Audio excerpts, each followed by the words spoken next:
Lee, what's going on? Lee is making his way. Lee, is it Syatt? Am I saying Yes, it right? Okay, I just it wanted to right. make sure. How you doing, pal? I'm doing great. Thanks for having me, guys. I'm glad that you're on the show. I can't believe our paths haven't crossed before. You've not been on the show before. I know it's my second time coming down here. Yeah, I love to coming Tampa? down. Yeah. Oh yeah, I've heard about you guys for years. Now, why is it when I Google you, it says movie director? Because Joey Diaz has a weird sense of humor. Oh, okay. When we first met, he said I was the director from Israel. I'm not from Israel. I'm not a director. That's not bad, though. You know, Yeah, although if they're like, why is this movie director doing stand-up? Yeah. There's a lot of worse things online now about me Sure. than director, so I'll take it. I'm sure. Now, how do you hook up with Joey Diaz? Joey Diaz is everybody's uncle. He is.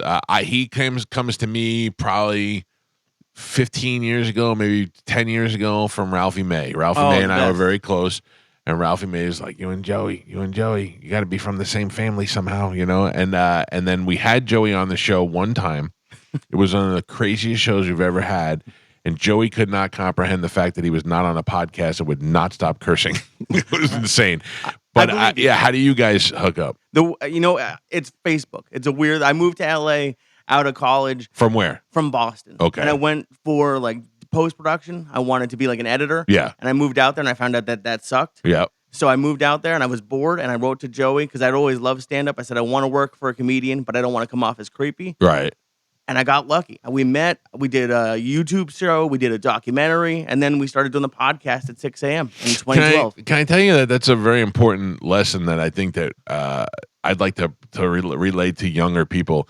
Reaching out to that person goes a lot further than if you try to go the traditional routes of sending in resumes to company and all that. We were hiring to replace the spot before Galvin, and Galvin wrote to me directly and said, "Hey, look, I want the job," and that is what mostly got on my radar. Yeah, I sent it to the program director, but I said, obviously, you're going to be the guy that's picking. You know what I mean? Absolutely. The program director can come with all these people, but if you don't jive with them, it's not going to work. It's worth a shot. Might as well. Yeah. I mean, what are you going to get? 8,000 resumes? Yeah. Yeah. Although you called out what's his name that wanted to open for Louis C.K. Oh, Everett. Yeah. What did he do? In the long run, is a guy who's trying to get into stand-up and stuff. He's a caller. He wants to be on the radio. He wants to call a show. He's not a bad guy. He's a good guy. He's actually a good-looking guy. Like, girls like him and stuff. And but he spreads himself too thin. He calls too many shows. He does too many things. Okay. And then one day he decides he wants to try his hand at stand-up comedy. I hear he stinks, but I've never seen him. I've not seen him, so I don't know. So Bobby Kelly is coming to town to do stand-up, and Bobby and I are good friends. And Bobby says when he goes out, I usually go and I'll do 5-7 minutes and open up for him. I'm not a comedian, but I can go up there because I'm famous in this area and BS my way through 5-7 minutes. Right. He tells me, I'm bringing Danny with me. It's going to be me, you, and Danny. I go, great. A couple of weeks before, he goes, change of plans. Louis C.K. is opening for me. I said, what do you mean? He goes, Louis is running some material. He's going to go. So it'll be you, Danny, Louis C.K., and I was like, okay, great. Now I'm nervous because I got to go up there with Louis, and not that he's paying attention, but I've already got the nerves. And Everett has the balls to write to me and say, do you think I can get a couple of minutes before you and Louis C.K. and Bobby Kelly? I go, do you know how many comedians wait years and years and years before they get that opportunity, and you just think you're going to prance up there? But I got to tell you, I got to give credit. He's got the balls to ask. It's the only way it works. It's the only way it's going to happen, but I think there's a difference between, like, shooting your shot and just being having insane. Pipe dreams. Oh, yeah, that is insane. Wild. I didn't. Hey, you guys mind if I play quarterback a little bit? NFL? Just dropping before Louis and Bobby and everyone. Yeah. Do you know that I did have an agent one time For comedy? No, for my for radio. Okay. And he was local. He was really successful. He made a bunch of money owning Subways when they first came out. When he made a ton of money off of that. And then, Ron Bennington? Of course, yeah. So Ron Bennington and Ron Diaz had the Ron and Ron radio network, and he was the president of that network. Oh, wow.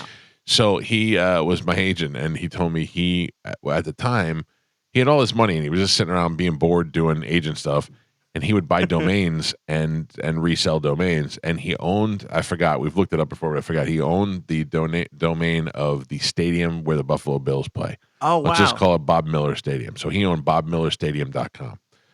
So they were like, okay, you got to give it to us. And he's like, I'm not. And they're like, we'll sue you. He goes, all right, I'll fight you in court. And he would not give it up to him. And they said, what'll it take? You want $10,000? He goes, no. He goes, let me think about it. I'll get back to you. And they said, okay. So he goes, all right, I thought about it. And they were expecting him to be like, you want season tickets or you want a meet and greet or somebody? He said, I want to play quarterback during a preseason game.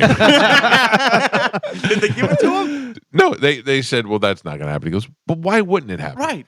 It means absolutely nothing in the grand scheme of things. You can put me in for the last 30 seconds of the season. Right. I mean, of the play. It means nothing whether you win or lose. Whether I'll sign whatever waiver you want. I just want to play 30 seconds and say at one time I was a quarterback for the Buffalo Bills. Absolutely. And they said no, but to me, I think that was the greatest, and he never gave it to him. Oh, dude, I would watch preseason if they let people do Yeah, that. That would be amazing. Yeah, it would be so much better. See people get laid out. That would be amazing. In You fact, hear the announcer. You're not going to believe this. Coming up on Thursday, we have a radio agent going to be playing quarterback. or they give prisoners the opportunity to go on parole if they can survive a couple of plays. I honestly think they might be better than some of the players. Yeah, They're you might working be on right. nonstop. Remember Luis Perez? He figured out how to play quarterback on YouTube. Oh, yeah. And now he's in the UFL. We're at the Super Bowl at Radio Row, Okay. and I'm doing some work on my phone or probably just checking email or whatever, and people are coming up pitching themselves to Gio and to the show to try and get on the show. And this guy comes over and he's like, hey, my name is Luis Perez. I'm a professional bowler, but I play quarterback. I learned how to play. And he walks away. I go, did he just say he was a bowler and a quarterback? Bring him back here. So we brought him back here. This guy taught himself how to play quarterback by watching YouTube videos and has played for almost every team and is still playing football now. Was just in on whatever this league that plays after the NFL, UFL. Right. UFL, Yeah. and won the championship with the UFL team. It's unbelievable, all on stuff he learned on YouTube. He made That's NFL amazing. rosters and everything. Yeah. Dude, that's my dream is to be a backup quarterback in Right. the NFL. I don't know if you saw today, Derek Carr announced why he's retiring. He said he didn't want to take the Saints' money. He didn't want to take $30 million after getting surgery and just sitting out for a year. Right. That would be That would be a dream job. that would be my most. I would have won the lottery. Yeah. $30 million to just sit down. I feel like I want to be rich and I want to be famous, but I don't want to do the athlete's work. Like No. I'm way too lazy to be a football player, but I would like the lifestyle of a football player. So yes, backup quarterback is the best job in the league. Oh, it would be amazing. And Yeah. I was listening on the way, and you and I'm on Ozempic too. I'm on fake Ozempic though. I couldn't afford the What do real you want? Ozempic. Which one are you on? The fake Wegovy. I don't know. Wegovy. I Oh, found yeah, I someone who don't gives know me for that. like Yeah. $400 a month instead of $1,100, so Yeah. I took it. Were you fatter? Because you Oh, seem my like God. you're in good shape. Oh, I did see dude. pictures of you. This was me 4 years. I was 336. Oh, wow. Yeah. 336. How tall are you? Yeah. 5'3". It Oh, was not you good. little cannonball. Oh yeah, dude, it was not good. I was like a week away from death. It was Yeah. terrible. And I lost the weight before Ozempic came out. I looked like an idiot. What did you do? You just worked out? No, I hate working out. No, Yeah. I ate once a day and I walked, which is the bare minimum. Yeah, but it yeah, worked. It was during COVID, and You look good.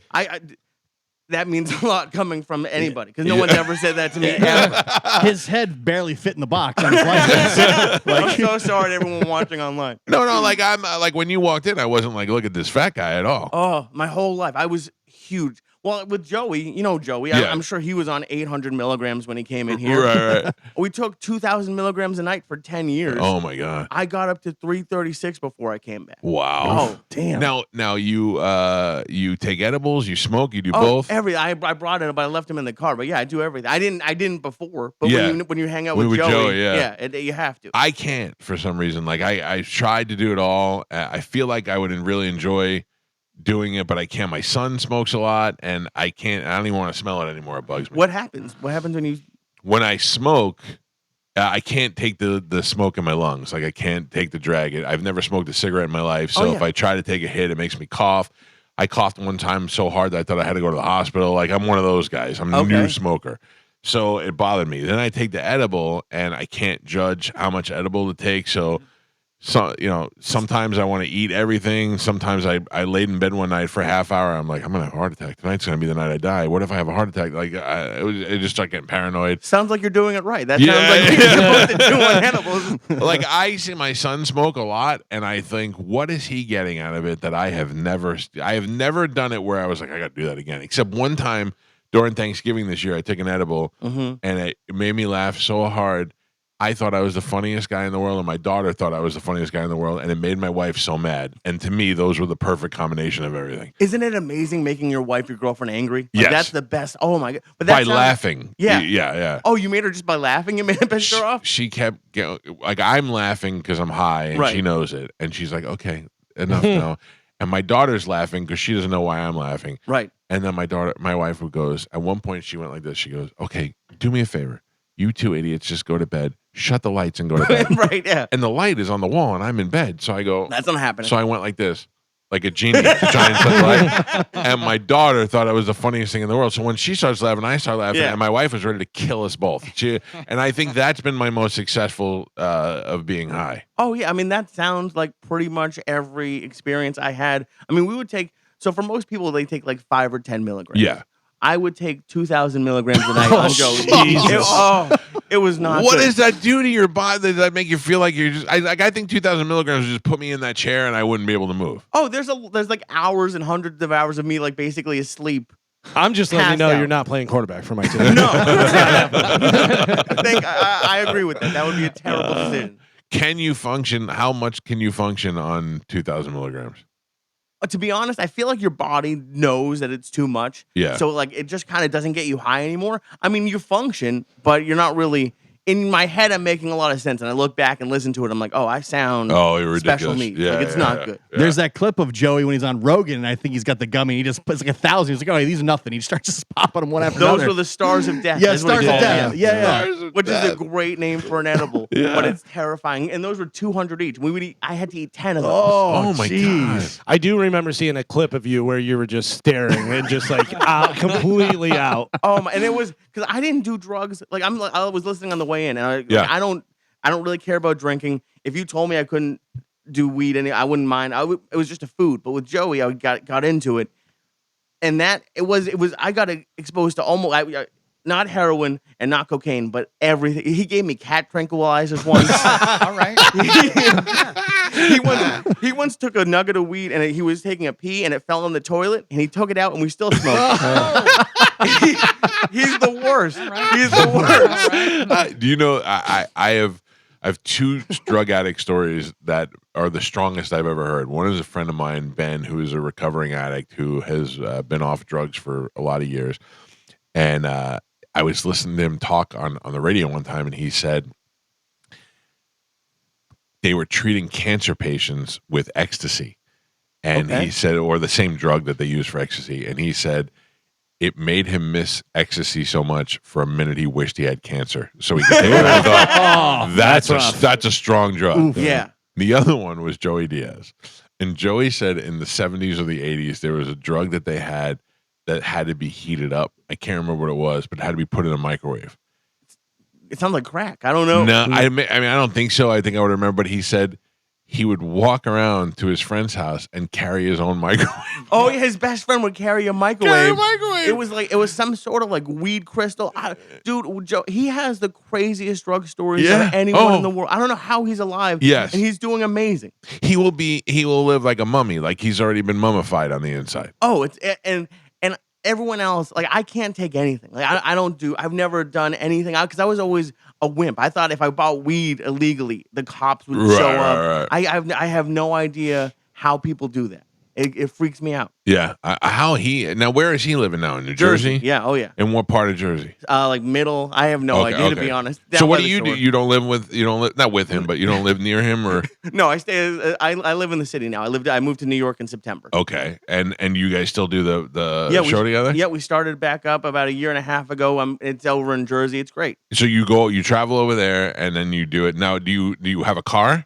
I do. I don't drive. Okay. I don't drive. I mean, if you live in the city, you don't usually drive. You don't have a car. And parking, you know. But right, that's what I'm saying. So for you to have to travel to New Jersey, I take the bus and go home high as can be. Oh, dude, I fit in on the bus after that podcast on thousands of milligrams. Yeah. It is a wild experience. On the way there, it's fine. At midnight on the way back, it's kind of scary. That's what I'm saying. Like Joe Yeah. List has told us a bunch of times that he's fallen asleep coming home from gigs on the subway and woken up in Harlem. Oh, I live in Harlem. So Okay, that's not not good. Yeah. I when I first moved there, I would take edibles, and then you just kind of like you forget what train you're on. You get lost. I get lost all the time. But I love. Do you ever go up to New York? I love. Oh it. yeah, It's I'm from Staten Island. Oh, it's the best. Yeah. Oh, it's my favorite place. It's the greatest place to visit, to get everything you want, but Right. it's kind of like Vegas. After 4 days, you're like, I gotta get out of here. You don't miss it at all? Yeah, I miss it a lot. But you know what I miss the most of Right. it? What? The Addict. I miss the food. Oh, Because yeah. the food down here, there's a couple of pizza places you can get away with. Mhm. There's no Chinese food. That is a bummer. There's no Chinese food. You could eat at 100 different Chinese food places. You know, 70 of them will be good. None of them will be the same. You would think that with all the New York people down here, they'd have a good Chinese place. I don't know what the situation is. The same thing with the pizza. You're not quite getting the same pizza. People always tell me now, they're like, I'm going to New York next week. What's the best pizza place? I go, any pizza place you go to in New York is going to be the same pizza. You're going to go in there and some Indian guy's going to be making pizza and it's going to be fine. You just go enjoy it. You don't have to go to one special spot in Connecticut or whatever. It's any place in New York is fine. Don't wait in line. Just don't go to the dollar places. That's the only thing I've learned, even as a fat guy. Don't go to the dollar places. Right. You want to go, and don't go to Sbarro's. No. Yeah. Those are two different things. So what is your day like now? You just doing stand-up comedy? Stand-up comedy, and I have a day job during the day. What do you do during the day? Podcast advertising. So you're selling for whose podcast? You know what? I do it for an ad agency. Okay. And I've been doing that for a few years. But yeah, I've been doing stand-up for about 8 years. So I'm trying to make the transition to out of it. That's got to be it's a tough gig, man, in New York especially. Oh, it's really hard. And it's funny. When you were talking about the Louis C.K. Story, Joey had me open up for him at the store in L.A. And he told me, I was like 2 years in. Mm-hmm. And he called me up and I was supposed to host my first time at the Comedy Store. And he told me that Dave Chappelle wanted to do he told me to host. So I get there, he gives me some edibles, and he immediately tells me that Dave Chappelle wants to go up before me and do 30 minutes. Uh-huh. And I'm freaking out on edibles for half an hour. Dave Chappelle is going to do this, going to do that. I get up there. Of course, Dave Chappelle isn't there. So we love. I got so freaked out that the person I had to bring up, my best friend in comedy, I forgot his name on stage. Stand-up is the craziest, scariest, but like most fun thing I've ever done. It's interesting when you get up there and you feel a groove. You're like, I could do this. I'm good. Oh. But then when you go up there and you die, you're like, what do I do? How do I get out of here? And if I was high on top of that, forget about it. Oh, it's the worst. Sometimes I've forgotten jokes. I've started to repeat jokes. Because when I go with Joe, he doesn't care. He gives me edibles. And I sweat no matter what. But when you're bombing on edibles, I just drip through everything. It's like Florida in August. It's the worst. Oh, that's so funny that I don't know that I feel like I love Joey, but I don't know if I can hang out with him. Like I think he'd weigh me down too much. You know what? There's something weird about it. He won't make anyone else take edibles, but just me. No offense, but you're like his pet. Oh yeah. I don't mean that to me. Like I don't view you as that, but he looks at you as that. It's not even like a pet. It's like a science experiment to see if people can survive this. Yeah. You were talking about Ralphie May. Yeah. We had Ralphie on a bunch. It was amazing. But one of the best ones is we took acid with Ralphie May on the podcast. And Ralphie was the sweetest, nicest guy in the world. And he kept, like, Joey's egging me on, trying to freak me out. But Ralphie was just, like, honestly, like, petting me like a pet and, like, trying to calm me down. And the whole episode, he had this yellow bracelet that his kid made him. And he would just look at the yellow to calm me down, look at the yellow to calm me down. At the end of the episode, when I'm high out of my mind on acid, he shakes it like a snake, and sober, it doesn't freak out. On acid, I almost passed out. Ralphie was the fun. Ralphie and Joey together were fucking. Carmen, you get that? Got it. Okay, Sorry about that. So in my old house, I lived in a one-level house, and you had the living room, and then there was a door in the living room, and through that door was a bathroom and a bedroom. Mm-hmm. It was like we used to call it the wing. It was a different wing. It was a Ralphie wing. Ralphie would come and stay at my house. And he'd stay for like a month at a time. Oh, wow. Yeah, and then he'd drive to his gigs, like his southern gigs, from my house, you know? So, but every day with Ralphie was a different thing. You didn't know. Some days I'd get up and he'd be like, hey, baby, I'm eating bacon with your wife. And they're eating breakfast. And then some days it'd be 4 o'clock. And has anybody seen Ralphie? And they're like, no. I'm like, today's going to be the day where I'm going to have to call TMZ and tell him Ralphie just died in my bedroom. Oh, and then every day he'd appear out of the room and I go, all right, another day. Yeah. He's possibly the sweetest person I ever met in LA. It's one of the most generous guys you'll ever meet. And that was because I was a comedy fan for years. Yeah. So I saw him on Last Comic. I remember the special with the orange jacket. And you guys just became friends by him coming on the show? No. So I'll tell you the way it happened is that on Last Comic Standing, which I was really into and I loved, I'm doing sports radio at the time, but I'm just doing talk radio on a sports station. Okay. And I'm doing mornings. And it's the night before the live event. It's him and Dat Fan. Of course. And some girl that my father knew was on the show in the early stages, and she told us what hotel everybody was staying at. Oh, wow. So I called first. I think I called Rich Voss first, Mm-hmm. and I called Rich Voss, and he was up, and I talked to him, and then I'm like, all right, let's just call around. So we call back, and we got to Ralphie, and Ralphie's like, hello, and I go, Ralphie May, we're live on the radio, and he just went. And he just started laughing. He was like, how did you find me? I'm not even staying under my name. I'm like, I got you. And we ended up talking. And then about maybe 2 months after that, he came to town to perform. And when they brought him in the studio, I said, hey, I'm the guy who called you. And from then on, we were friends. Yeah. I mean, we were friends. We did a lot of stuff. Our families did stuff together. I mean, he was a good dude. That's why if you were calling Joey, that wouldn't have gone No. as well. No. Like I know with certain people I have to sweeten my way in. Right. Like with Joey, I'd have to drop Ralphie's name 1,000 times. Just I've met Joey a bunch of times. Every time I meet him, he's meeting me for the first time. So Well, he's also out of his mind. Yeah. But that Dat Fan Ralphie thing is the craziest thing. yes, And I when I first started doing open mics, Dat Fan is like teaching comedy classes at open Yeah, mics. somebody else was telling us that just Somebody recently. was just saying that. Yeah. It is one of the saddest. But that's as a new comedian, it gives me hope because sometimes I'll like do a competition. I think I won and then I don't win. Yeah. Ralphie won, but they screwed him. It was the craziest, Yes. worst thing that ever happened. But you know what, though? We learned this over the years with reality shows. It's not good to be the one who wins. You just want to be Yeah. the one who comes in the finals. That's all you need to be, Right. is the finals. You know what's so funny about Dat Fan is he won and then disappeared. And then one day I was in a hotel and they had a channel and he was on the channel. It was all Asian people. Right. But the channel was called AZN. Oh. That doesn't seem racist to you? Yeah, a little bit. AZN, Asian. As long as the Asian people owned it, it's It was okay. yeah, it was just Asian, so it seemed to work out pretty good. This is Lee Syatt. Lee is going to be at Sidesplitters tonight, and then headlining tonight, and then with Fitzsimmons for the weekend. I'm with Fitzsimmons. Fitzsimmons is there tonight. I'm headlining 6:00 Saturday, 7:00 Sunday. Okay, so you got some headlining dates over the weekend too.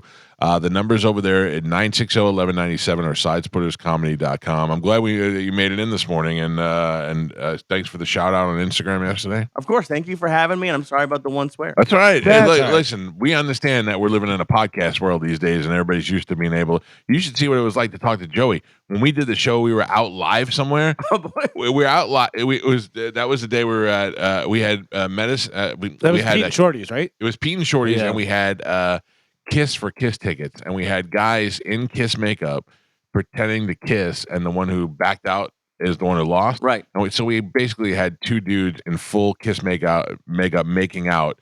It was gross, and Joey was there, and Joey was cursing, and these guys were kissing, and I'm like, this is the worst. And the Pete and Shorty was like, please don't come back here anymore. Please don't come back. People are It trying was- to eat. Yeah, it was the worst ever.